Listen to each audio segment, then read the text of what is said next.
রাম নারায়ণ রাম। রাম নারায়ণ রাম কেবল একটি শব্দই নয়, এটি একটি চেতনা যা মানুষের বিবেককে জাগ্রত করে। রাম নারায়ণ রাম কেন জপ করা উচিত, এটির ইতিহাস কি, আসুন আমরা আপনাকে বিশদভাবে বলি। যখন কোনো ব্যক্তির পৃথিবীতে কোনো কিছুর প্রয়োজন হয় আর যখন তিনি সেটি পান না, তখন তিনি বিভ্রান্ত হয়ে যান। কোনো ব্যক্তি জানেন না যে ঈশ্বর কে, এ সম্পর্কে কেউ জানেন না, কোনো বইতেও লেখা নেই। এটি চিন্তা ভাবনার বিষয় যে এত বড় পৃথিবী কোথা থেকে এসেছে, এত এত তারা, গ্রহ, নক্ষত্র কোথা থেকে এলো, এসব নিয়ে কেউ ভাবেন না। পৃথিবীতে যখন জল রয়েছে, বাতাস রয়েছে, গাছপালা, উদ্ভিদ রয়েছে, প্রাণী রয়েছে, এগুলি যখন রয়েছে তখন এগুলি কেউ তো তৈরি বা সৃষ্টি করেছেন, এসব বিষয়ে কেউ বলেন না। মানুষ ঈশ্বর, আল্লাহ, গডকে এত ডাকেন, তারা কেন মানুষের সামনে আসেন না? পৃথিবীতে 800 কোটি মানুষ রয়েছেন, প্রায় 400টি ধর্ম রয়েছে। এই ধর্মগুলি তৈরি কে করেছেন কেউ জানেন না। মহাকাশ, সূর্য সবই দৃশ্যমান। পৃথিবী, মহাকাশ, তারা, গ্রহ, নক্ষত্র, গাছপালা, জীবজন্তু, বায়ু, জল, এই সমস্ত কিছুর নাম রয়েছে। এসবের নামকরণ করেছে রাম নারায়ণ রাম। রাম নারায়ণ রাম মানে একটি ধারা। জন্ম থেকে মৃত্যুর যাত্রাকে বলা হয় ধারা। ঈশ্বরকে অনুসরণ করে আজকের সমাজে কেউ উপকৃত হবেন না। প্রত্যেকেরই প্রকৃতিকে মানা উচিত, তার পূজা করা উচিত। পূর্বে ঈশ্বর এবং মানুষ প্রকৃতির উপাসনা করতেন, আজও মানুষের সেগুলিই অনুসরণ করা উচিত, নাকি বিশাল জায়গায় মন্দির তৈরি করা উচিত? লক্ষ লক্ষ কোটি কোটি টাকা খরচ করে অযোধ্যায় যে মন্দির তৈরি হলো, তা কোন কাজে লাগবে?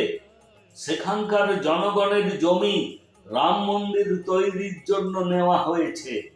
আপনি যদি সেখানে যান তবে আপনি দেখতে পাবেন যে সেখানকার মানুষেরা রাম মন্দির নির্মাণে সন্তুষ্ট নয়, কারণ তাদের কাছ থেকে জমি কেড়ে নেওয়া হয়েছে, দোকান ভেঙে দেওয়া হয়েছে।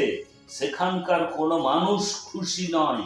তবে ঈশ্বর কি এই রকমই, যারা তাদের ভক্তদের এই ধরনের সমস্যায় ফেলেছে? প্রকৃতি তো এমন করে না। প্রকৃতি মানুষের খুব যত্ন নেয়, খেয়াল রাখে। আপনি কি কখনো দেখেছেন বিনা কারণে বৃষ্টি হচ্ছে? প্রকৃতি কখনোই তার ভালো ব্যবহারের পরিবর্তন করে না। এই জন্যই মানুষকে কেবল প্রকৃতিকে ঈশ্বর হিসাবে বিবেচনা করা উচিত। সরকারের নির্বাচন করা উচিত নয়, কারণ নির্বাচনের জন্য প্রচুর অর্থ ব্যয় হয়। সেই অর্থ দরিদ্রদের দিয়ে দেওয়া উচিত। যে ব্যক্তি ট্যাক্স প্রদান করেন তিনি মনে করেন যে সরকার এই অর্থের সাহায্যে মানুষের জন্য ভালো কাজ করবে। তারা শিশুদের জন্য স্কুল তৈরি করবে, তারা হাঁটার জন্য ভালো রাস্তা পাবে। তবে তারা এটি করে না। আপনি নিজেই দেখুন, ভারতে কত হাসপাতাল রয়েছে। সরকারি হাসপাতালের অবস্থা এমন যে আপনি ভিতরে পা রাখতে পারবেন না। বেসরকারি হাসপাতাল এত ব্যয়বহুল যে আপনি এতেও পা রাখতে পারবেন না। তাহলে সাধারণ মানুষ কি শুধু বিনা চিকিৎসায় মারা যাবে? ট্যাক্স আম জনতা দেয়, তবে এর সুবিধা অন্য কেউ ভোগ করে। এই সকলের কারণ সংবিধান। এবং এই জাতীয় সংবিধানের পরিবর্তন হওয়া উচিত। এমন সংবিধানের কি প্রয়োজন?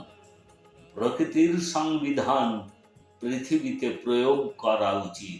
সরকার যারা জনগণের দায়িত্ব নিয়েছে তাদের বুঝতে হবে এবং সংবিধানের পরিবর্তন করা উচিত।